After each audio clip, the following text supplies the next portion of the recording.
안녕하세요. 오늘도 서연살롱을 찾아주셔서 감사합니다. 30이 되어서야 오롯이 제 인생을 살게 된 30세 여성이에요. 인도 속담에 잘못한 기차가 목적지에 데려다 준다는 말이 있대요. 전 인도에는 가본 적도 없는 사람이지만 그 속담만큼은 믿어보고 싶어요. 제 인생과 너무 닮은 얘기라서요. 사람이 세상에 태어났다는 건 부모가 있었다는 증거겠죠? 근데 저에겐 부모가 없어요. 저를 키우기 힘들어 버렸는지 아니면 실수로 절 잃어버렸는지, 그것도 아니라면 사고로 저만 남겨둔 채 세상을 떠나셨는지, 그 이유는 알 수 없지만요. 제가 춘천에 있는 땡땡 보육원에 오게 된 건 88 올림픽이 한창이던 9월 27일이었대요. 보육원 원장님과 선생님들이 모여서 유도 경기를 보는 중이었죠. 그때 대문 밖에서 아이 울음소리가 들렸고 원장님과 선생님들은 밖으로 달려 나왔대요. 문 앞에는 포대기에 둘둘 말린 갓난아기가 있었죠. 바로 저요. 이름도 나이도 태어난 날짜도 그 어느 것도 남겨져 있지 않았대요. 하는 수 없이 원장님께선 제가 보육원에 들어온 그날을 제 생일로 만들어주셨죠. 그렇게 제 생일은 1998년 9월 27일이 됐어요. 그날 이후 전 쭉 그곳에서 자랐어요. 몇 번 입양을 갈 뻔도 했지만 이상하게 일이 잘 안 풀려서 매번 입양은 불발이 되고 말았죠. 결국 전 땡땡 보육원의 터줏대감이 되었어요. 정부치고 살면 다 고향이라고들 하지만 그건 시설에서 살아보지 않았을 때 얘기죠. 모든 시설 관계자들이 그러는 건 아니겠지만 제가 자란 보육원의 원장님과 선생님들은 그리 좋은 분들만은 아니었어요. 적당한 거리를 두고 법의 테두리만 넘지 않는 선에서 우릴 보살펴 주셨거든요. 그래도 이런 공간에서라도 살 수 있는 게 얼마나 다행이었는지 몰라요. 적어도 굶지 않고 학교는 다닐 수 있었으니까요. 비록 사교육을 받을 수 없는 보육원에서 자랐지만 저는 공부를 꽤 잘했어요. 고등학교 때까지 전교 10등 안에 들었죠. 하지만 대학은 꿈도 꿀 수 없었어요. 저 같은 아이에게 대학은 사치니까요. 제 또래 아이들이 연애나 대입 등의 문제를 걱정할 때 저는 보육원을 나가게 되면 당장 어디서 살아야 하나 생계를 걱정해야 했으니까요. 시설에 사는 아이들은 만 18세가 되면 시설을 나가야 했거든요. 저 역시 그랬고요. 당장 살 곳을 찾는 것부터 암담했어요. 퇴소할 때 받을 수 있는 돈은 고작 500만 원 뿐인데 그걸로 집을 구하고 먹고 입고 생활비까지 다 충당해야 하거든요. 500만 원이 크다면 큰 돈이지만 한 사람이 사회로 나가기 위해 필요한 준비 자금으론 턱없이 부족한 돈이기도 했어요. 그래서 퇴소를 하기 전에 살 집과 일자리를 먼저 구해놔야 하죠.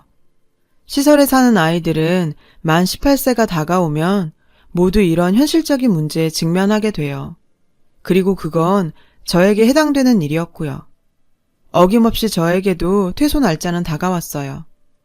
한 달 뒤면 19년간 살아온 시설을 나가야 했죠. 그 무렵부터 전 매일 밤 악몽에 시달렸어요. 아직 살 곳과 직장을 구하지 못했거든요. 퇴소의 압박감은 엄청났어요. 밥맛도 없고 기운이 쭉 빠져선 거의 시체처럼 하루하루를 보냈죠. 그런데 이런 제 고민을 하늘이 알았던 걸까요? 퇴소 2주 전 극적으로 살 곳이 정해졌어요. 보육원 실장님 덕분이었죠.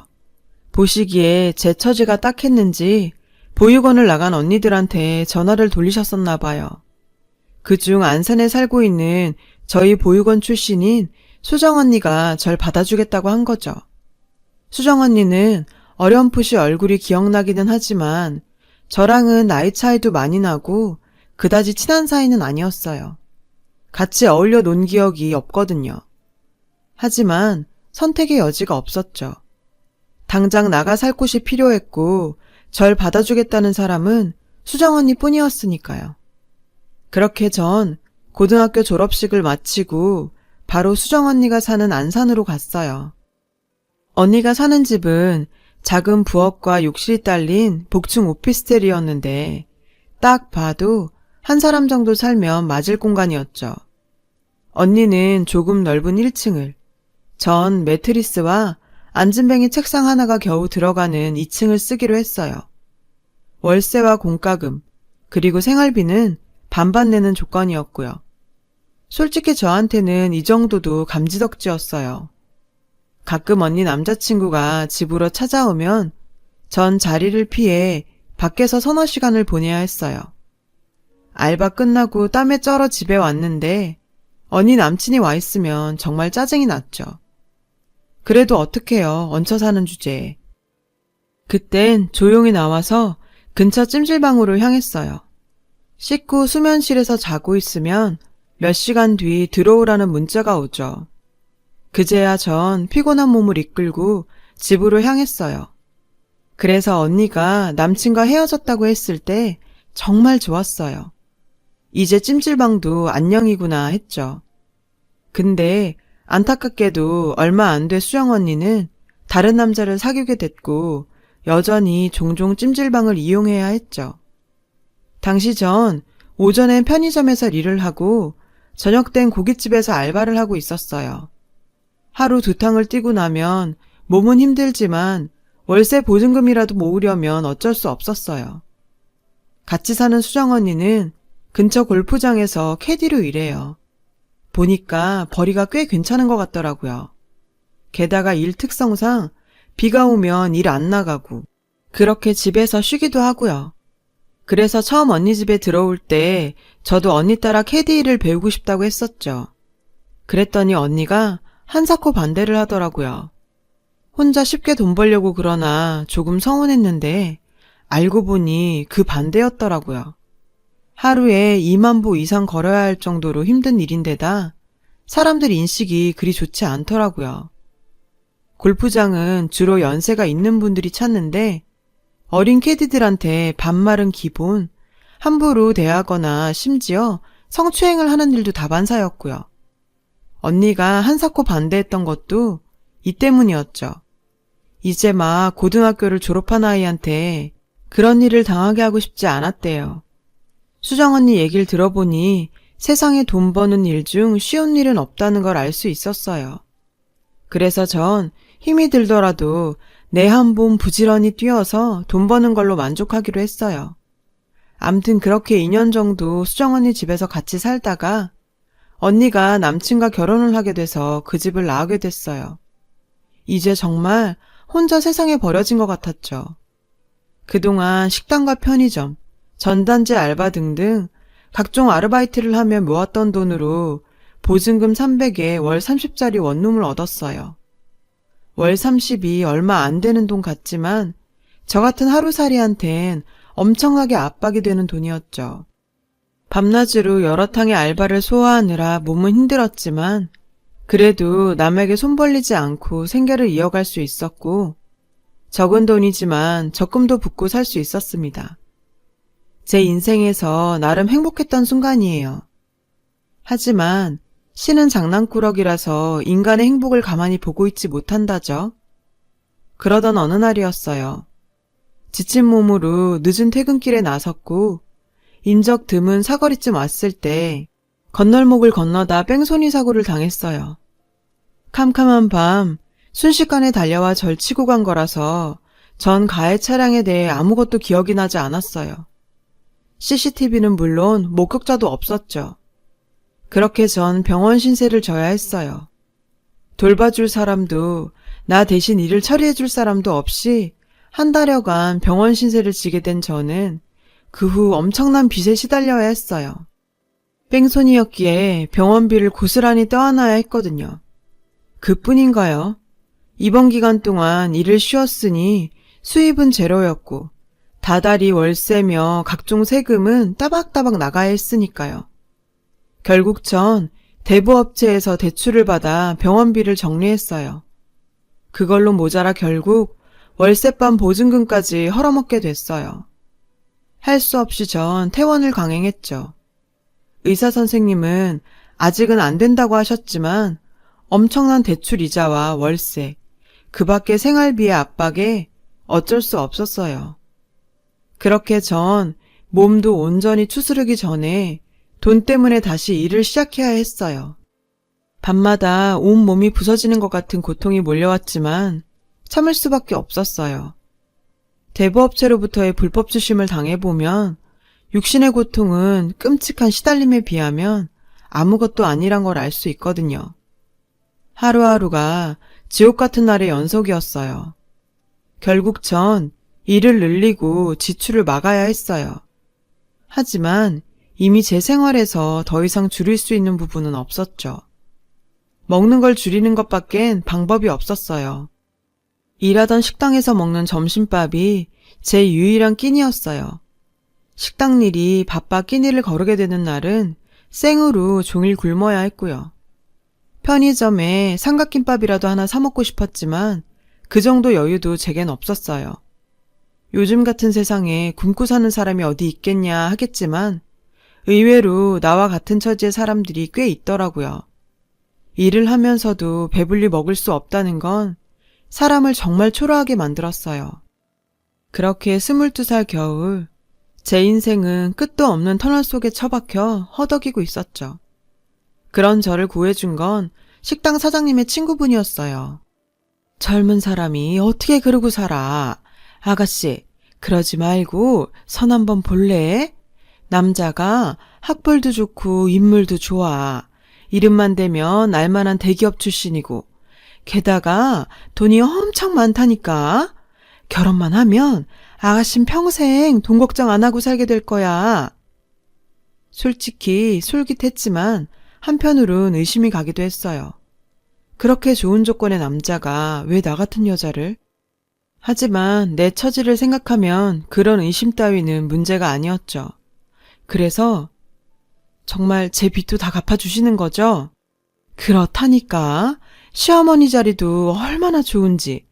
아가씨는 그 집에 며느리로 들어만 가면 팔 잡히는 거라니까. 결국 전 사장님 친구분의 소개로 선자리에 나가기로 했어요.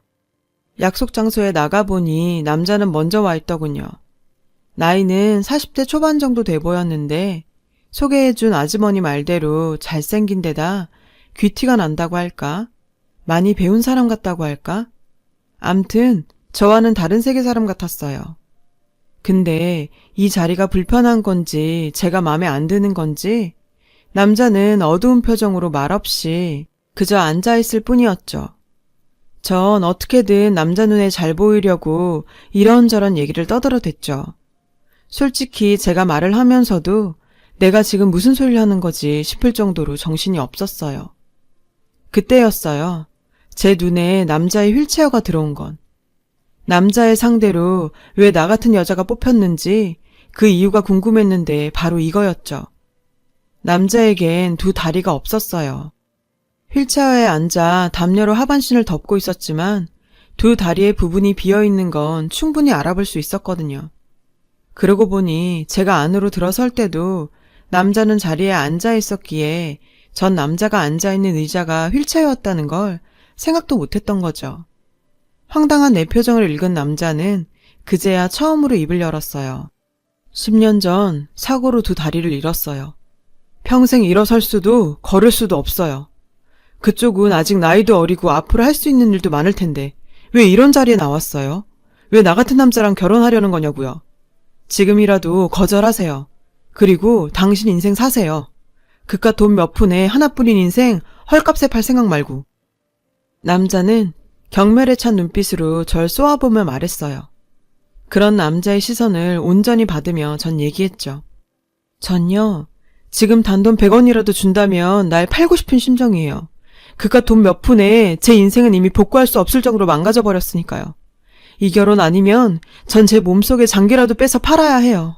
오늘 이 자리에 왜 나왔냐고요? 살고 싶어서요. 이렇게라도 살고 싶어서요. 나도 모르게 눈물이 났어요.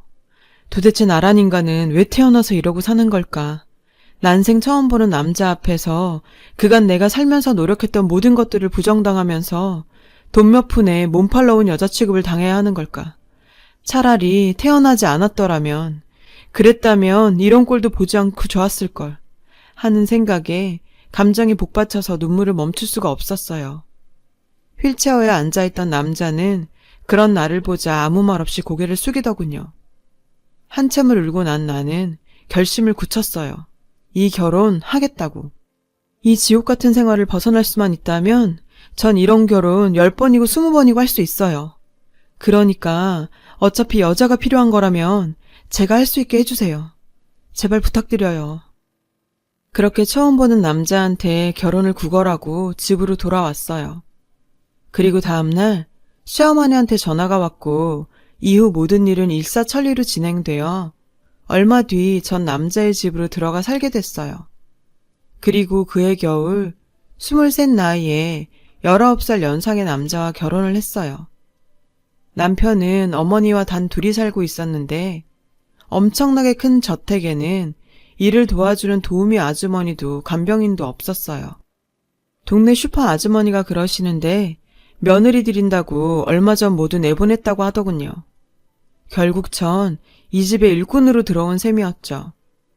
밥하고 빨래하고 청소해 크고 작은 집안일들을 정리하고 거기다 다리가 불편한 남편을 대신해 그를 씻기고 그의 다리가 되어주는 것까지 모든 게 제 일이었어요. 시어머니는 사람들 앞에선 세상 둘도 없는 천사표 시어머니였지만 사람들이 돌아가고 나면 전혀 다른 사람으로 변했어요. 폭언은 기본이고 때에 따라서는 폭력도 행사했죠. 어디서 눈가를 그따위로 떠? 눈 안 깔아? 내가 너 이 집에 들이면서 얼마를 썼는지 알아? 어디서 건방지게 말대꾸야? 여기 아니면 갈 데도 없는 년이. 지 부모한테도 버려진 년을 누가 좋다고 데려가? 네 분수를 알고 살아. 건방지게 나대지 말고. 알았어? 하지만 자신의 아들 앞에선 이런 모습은 온데간데 없이 좋은 시어머니로 변했어요. 시어머니의 폭언과 폭력은 주로 남편의 발이 닿을 수 없는 지하 창고나 주차장에서 벌어졌으니까요. 하지만 전 이런 사실을 남편한테 알릴 수 없었어요. 왜냐면 결혼 전에 시어머니 앞에서 각서를 썼거든요. 어머니와의 사이에서 일어난 일들은 단 한마디도 남편한테 하지 않겠다고요. 약속을 어겼다가는 그날로 결혼 전에 받은 돈의 3배를 물어내고 집을 떠나기로요. 남편은 좋은 사람이었어요. 조용하고 늘 사색을 즐기는 사람이었죠.